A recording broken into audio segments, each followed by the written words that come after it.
बात करते हैं यांत्रिक गुणों की, मैकेनिकल प्रॉपर्टीज की, है ना। धातुओं में किन यांत्रिक गुण पाए थे, जैसे प्लास्टिसिटी, प्रत्यास्थता, आघातवर्तीयता, तन्यता, कठोरता, चिमड़ापन, भंगुरता, टेनिसिटी, थकान प्रतिरोधकता। ठीक है, जैसे पहले लिखा है प्लास्टिसिटी। प्लास्टिसिटी का मतलब जो आशय होता है, तात्पर्य होता है, इसका मतलब होता है हम दाब या ऊष्मा द्वारा, हीट या प्रेशर द्वारा, है ना, किसी भी धातु को उस आकृति में ढाल सकते हैं जो हम चाहें, बिना टूटे या मुड़े, वो प्लास्टिसिटी कहलाती है। ठीक है, दूसरा आता है प्रत्यास्थता या इलास्टिसिटी। ये सबसे ज्यादा पूछा जाता है हम लोगों से, है ना, सभी इंपॉर्टेंट है। आपसे इनकी डेफिनेशन दे देगा और सीधे पूछ देगा ये क्या है, चार ऑप्शन देगा, जैसे प्लास्टिसिटी या इलास्टिसिटी या प्रत्यास्थता, इसे लचीलापन भी बोलते हैं।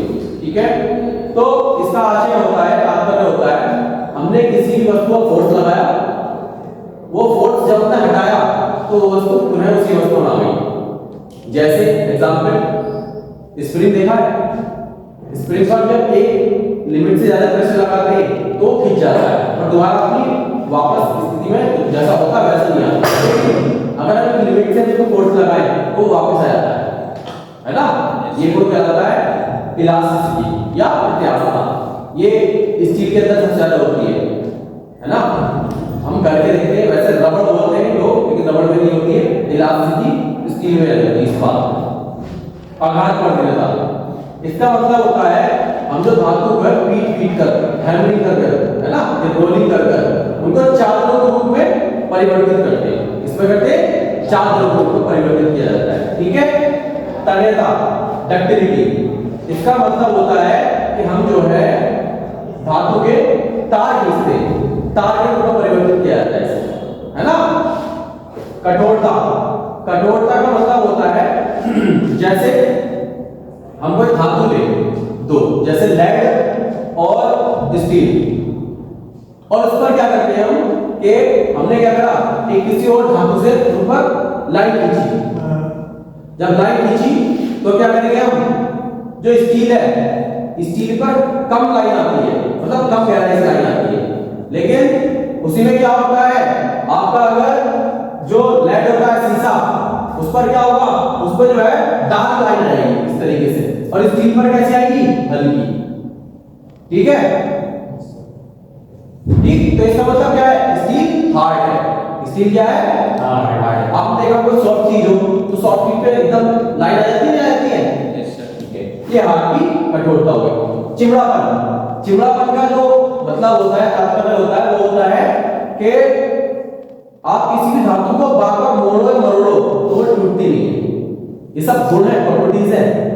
ठीक है, भंगुरता, ब्रिटलनेस, भंगुरता का आशय होता है, तात्पर्य होता है कि आपने किसी भी चीज पर, मतलब आपने मान लो एक लेड लिया, एक स्टील लिया और एक आपने लिया कास्ट आयरन। ठीक, अब आपने इस पर क्या होता है, चोट मारी गई, है ना, तो क्या होगा, ये बिखर जाएगा टुकड़े टुकड़ों में।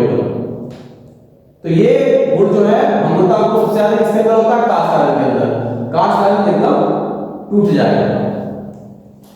टेनिसिटी और थकान प्रतिरोधकता, थकान प्रतिरोधकता क्या होती है, लास्ट मोमेंट तक उसको टूटने से बचा के रखती है।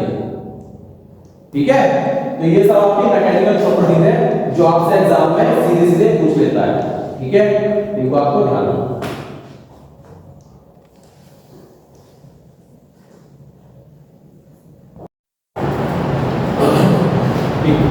अब देखते हैं धातुओं का वर्गीकरण, क्लासिफिकेशन ऑफ मेटल्स। ठीक, तो इंजीनियरिंग में प्रयोग होने वाले धातुओं को निम्नलिखित दो भागों में विभक्त किया जाता है, मतलब बांटा जा सकता है। ठीक है, तो पहले होती है लौह धातु, कौन सी, लौह, जिसे फेरस मेटल बोलते हैं। क्या बोलते हैं, फेरस मेटल।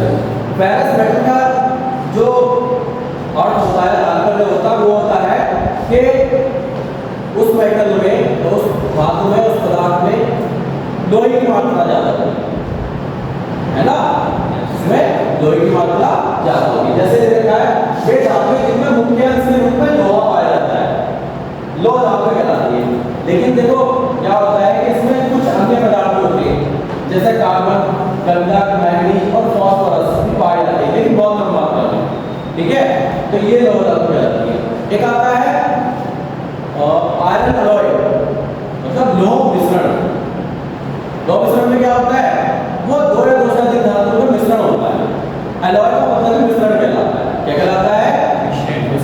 जाते हैं ना अलॉय व्हील्स गाड़ी में, बाइक में, ये सब क्या है, ये मिश्रण एक प्रकार जो हल्का होता है ना।